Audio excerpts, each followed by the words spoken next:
بسم اللہ الرحمن الرحیم۔ آیت نمبر 92 سورہ النساء۔ اذا کچھ تلاوت ترجمہ ہو گیا جی، کچھ ترجمہ اور تفہیم میری باقی ہے، وضاحت کی جاؤگی۔ بسم اللہ الرحمن الرحیم۔ کسی مومن کا یہ کام نہیں ہے کہ دوسرے مومن کو قتل کرے الا یہ کہ اس سے چوک ہو جائے، اور جو شخص کسی مومن کو غلطی سے قتل کر دے تو اس کا کفارہ یہ ہے کہ ایک مومن کو غلامی سے آزاد کرے اور مقتول کے وارثوں کو خون بہا دے، الا یہ کہ وہ خون بہا معاف کر دیں۔ لیکن اگر وہ مسلمان مقتول کسی ایسی قوم سے تھا جس سے تمہاری دشمنی ہو تو اس کا کفارہ ایک مومن غلام کا آزاد کرنا ہے، اور اگر وہ کسی ایسی غیر مسلم قوم کا فرد تھا جس سے تمہارا معاہدہ ہو تو اس کے وارثوں کو خون بہا دیا جائے گا اور ایک مومن غلام کو آزاد کرنا ہوگا۔ پھر جو غلام نہ پائے تو پے در پے 2 مہینے کے روزے رکھے۔ یہ اس گناہ پر اللہ نے توبہ کرنے کا طریقہ ہے اور اللہ علیم و دانا ہے۔ یہ اس گناہ پر اللہ سے توبہ کرنے کا طریقہ ہے اور اللہ علیم و دانا ہے۔ آگے تفصیل لکھی گئی ہے جی۔ یہاں ان منافق مسلمانوں کا ذکر نہیں ہے جن کے قتل کی اوپر اجازت دی گئی تھی، بلکہ ان مسلمانوں کا ذکر ہے جو یا تو دارالاسلام کے باشندے ہوں یا اگر دارالحرب یا دارالکفر میں بھی ہوں تو دشمنان اسلام کی کارروائیوں میں ان کی شرکت کا کوئی ثبوت نہ ہو۔ اس وقت بکثرت لوگ ایسے بھی تھے جو اسلام قبول کرنے کے بعد اپنی حقیقی مجبوریوں کی بنا پر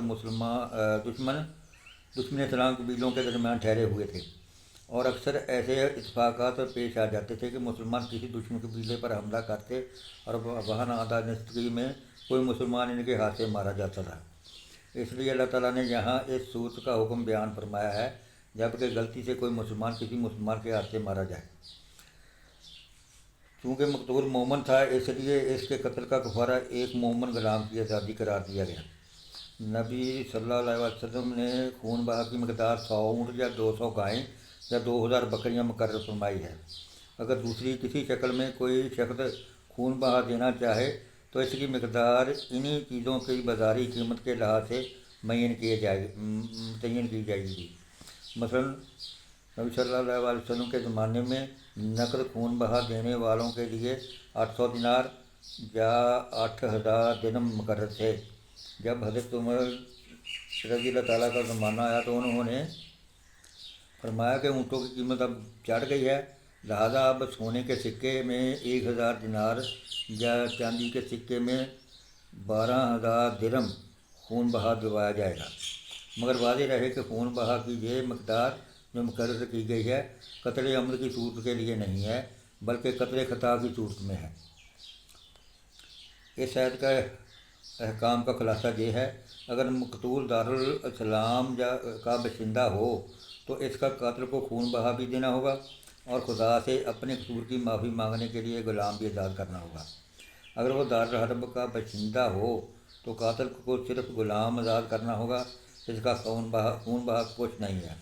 اگر وہ کسی ایسے دارالکفر کا باشندہ ہو جس سے اسلامی حکومت کا معاہدہ ہے تو قاتل کو ایک غلام آزاد کرنا ہوگا اور اس کے علاوہ خون بہا بھی دینا ہوگا، لیکن خون بہا کی مقدار وہی ہوگی جتنی اس معاہدہ قوم کے کسی غیر مسلم فرد کے قتل کر دینے کی صورت میں ازروئے معاہدہ دی جانی چاہیے۔ یعنی روزے مسلسل رکھے جائیں، بیچ میں ناغہ نہ ہو۔ اگر کوئی شخص عذر شرعی کے بغیر ایک روزہ بھی بیچ میں چھوڑ دے تو اثر 9 روزوں کا سلسلہ شروع کرنا پڑے گا۔ یعنی یہ جرمانہ نہیں بلکہ توبہ اور کفارہ ہے۔ جرمانے میں ندامت و شرمساری اور اصلاح نفس کی کوئی روح نہیں ہوتی، بلکہ عموماً سخت ناگواری کے ساتھ مجبوراً دیا جاتا ہے اور بیزاری و تلخی اپنے پیچھے چھوڑ جاتا ہے۔ برعکس اس کے اللہ تعالیٰ چاہتا ہے کہ جس بندے سے خطا ہوئی ہے وہ عبادت اور کار خیر ادائے حقوق کے ذریعے سے اس کا اثر اپنی روح سے دھو دے اور شرمساری و ندامت کے ساتھ اللہ کی طرف رجوع کرے تاکہ صرف یہ گناہ معاف ہو بلکہ آئندہ کے لیے اس کا نفس ایسی غلطیوں کے احاطے سے محفوظ رہے۔ کفارہ کے لغوی معنی ہیں چھپانے والی چیز، کسی کار خیر کو گناہ کا کفارہ قرار دینے کا مطلب یہ ہے کہ یہ نیکی اس کفارہ کو پر چاہ جاتی ہے اور اسے ڈھانپ لیتی ہے، جیسے کسی دیوار پر داغ لگ گیا ہو اور اس پر سفیدی پھینک کر داغ کا اثر مٹا دیا جائے۔